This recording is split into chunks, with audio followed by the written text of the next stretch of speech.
We have a question here from Kyla Bergoño of Metro Style.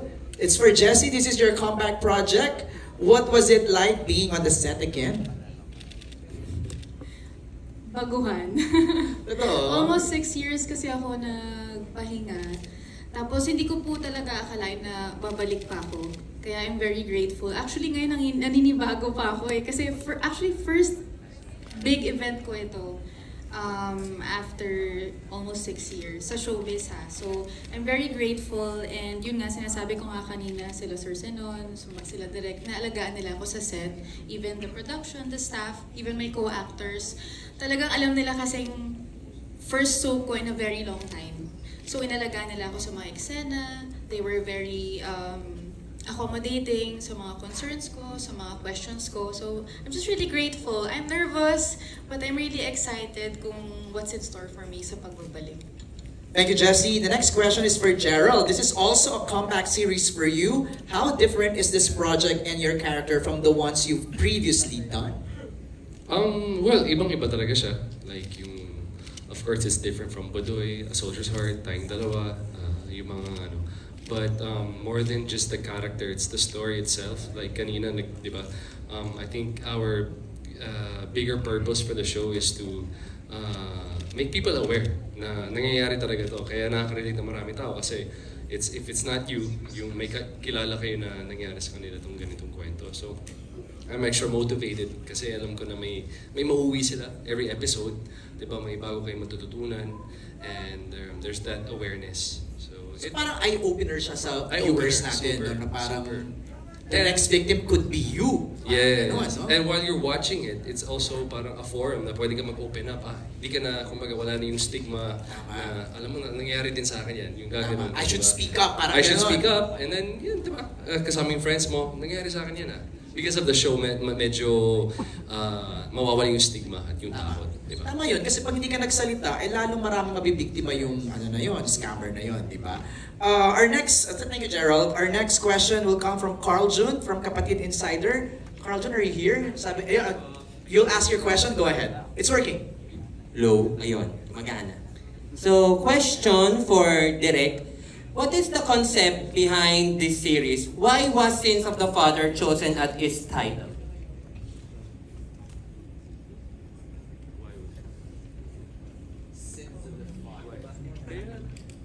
Well, Sins of the Father, no? From what we've seen, the story revolves around yung mga bagay or yung mga decisions or yung past ni Gerald, which starts from Mike Trinidad, and how yung mga ginawa ni Mike affects si Samuel, even though, alam mo yun, hindi na sila together. So it's somehow a person's journey to correct the sins of the past, the sins of the father, and how he can change his today and also the future of his family. Actually, yun nga yung question dun Can you actually change, di ba, the sins of the father or hindi? Di ba, parang may ganun po, mapapaisip ka rin kung kaya ba di ba? I mean, that's yun yung biggest question dun and yun yung mapapanood nyo dito sa show na to. Like I said kanina, patikim pa lang to. Di natin alam kung anong mangyayari pa sa journey ni Samuel and even the other characters. Right. Kung maayos pa niya yung pangalan niya na Trinidad, masasolve ba niya yung crypto wallet. Right. So dami pang dapat abangan. Carlton, your second question? Yes. For the next question would be Gerald Anderson. Pwede ring ibang cast na rin sumagot. It's for question for all. Ano yung pinaka-gusto nilang matutunan ng audience about this series?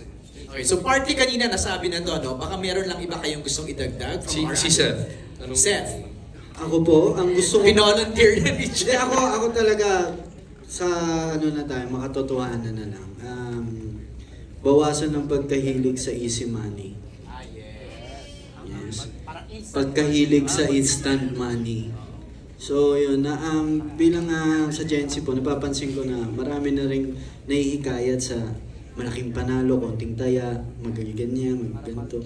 So, maliit na pasok ng pera sa investment, malaki ang balik. So, parang imposible naman na gano'n sa mundong to na Edi sana lahat ng tao nagganun na lang. Di ba? So, mag-ingat lang po sa ganun. Bawasan at mas maging matalino po. Good one, Seth. JC, Kuya Pip, meron kayong gustong idagdag? Oo nga, may ano eh. Islang press con. I know eh. JC, go ahead. Kasi nakikinig lang kami sa mga sinasabi nyo dahil binabalak namin ni JC na kami na yung mangi-scam talaga. Parang mas mabilis kumita. Pinagpaplanuhan na nila. Parang mas madaling kumita pagkain kami yung manloloko kaysa kami yung maloko. JC, what do you think? Will the audience learn? You want the audience to learn? Yes,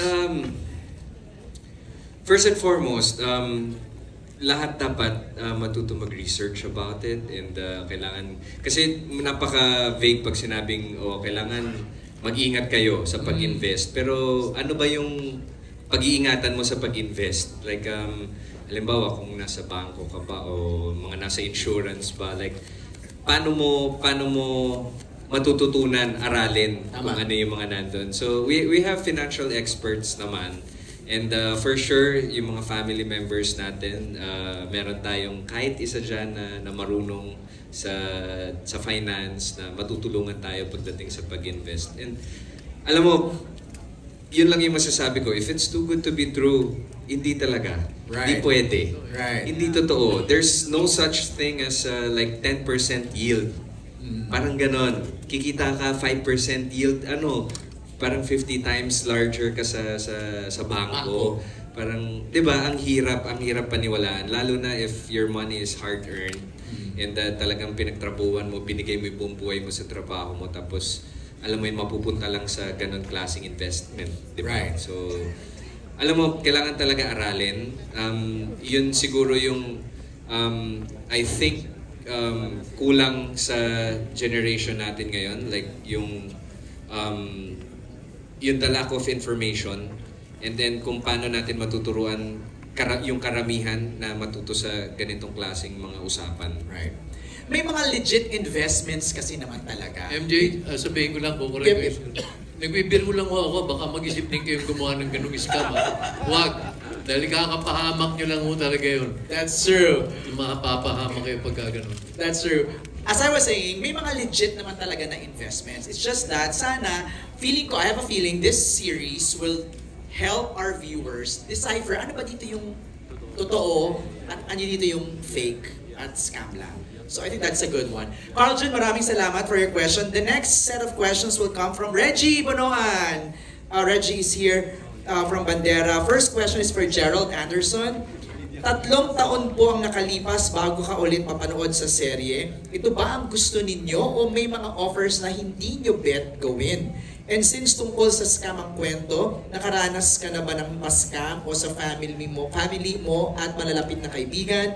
And ano ang mga hakbang na ginawa nyo sa mga nang-scam? So, it's a 3-part question. Let's start first with, ito ba yung gusto mo?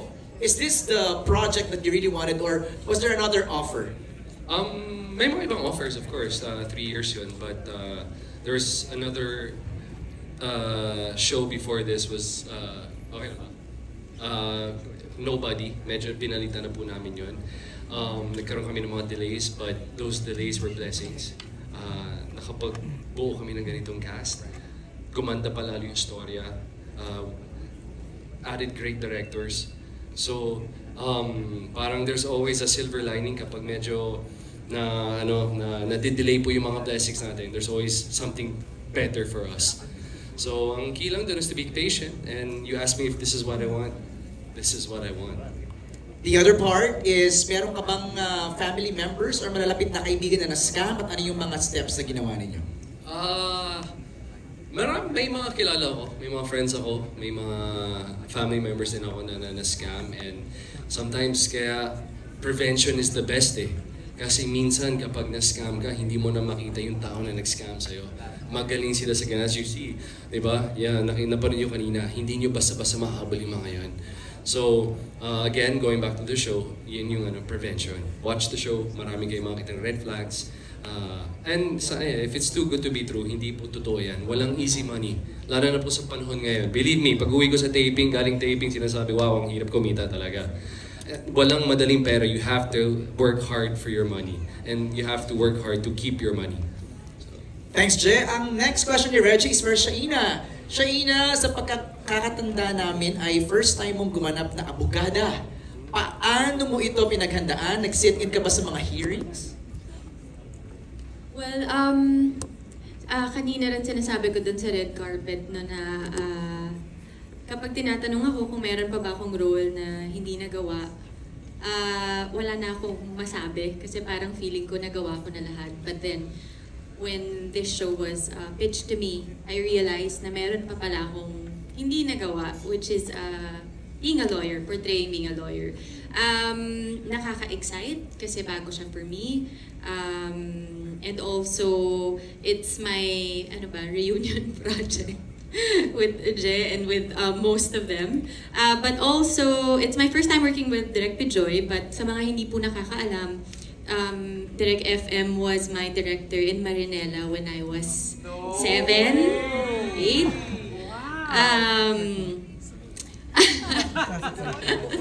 So, sorry po, hindi na po ako magsisinungaling pagdating sa edad, no, Direk? Hindi po, kasi yung mga nagmarka sa akin na mga shows, which was Marinela, when I was a very young girl, and then Lobo, when I was 18, which was a very mature role na for me. And now at 35, I get to work with him again. So, I said yes to the show because of the fact din na makaka-collaborate ko siya ulit. At syempre, marami nang nagbago sa amin. Nagbago na ako bilang tao, siya rin. So, it's really nice to collaborate now. Ngayon, masasabi ko bago lahat for me. Paano mo ito pinaghandaan? Did you have to sit in sa mga hearings? No naman, but syempre growing up, nanonood tayo ng mga series, ng mga movies, diba? And marami rin tayong mga kaibigan na lawyers. That's right. But it's actually very challenging kasi may mga terminologies, diba? And syempre, parang matter of fact, di mo sasabihin yung linya mo, hindi ka tentative o kaya hindi ka parang mag-iisip bago mo sabihin yung statement. So meron siyang rhythm. So medyo isa rin siyang malaking challenge for me. Saka may body language yung mga lawyers eh, di ba? Yes, meron silang siguro confidence. Yes. Meron silang ganung dating. Ikaw ba naman may blue diamond? May confidence ka ba? Di ba? Kung ako magsuot ng diamond ngayon sa media conference, eh, di ba? Thank you, Shaina. Next question is for Lot. Thank you, Reggie. Isa question mo pala.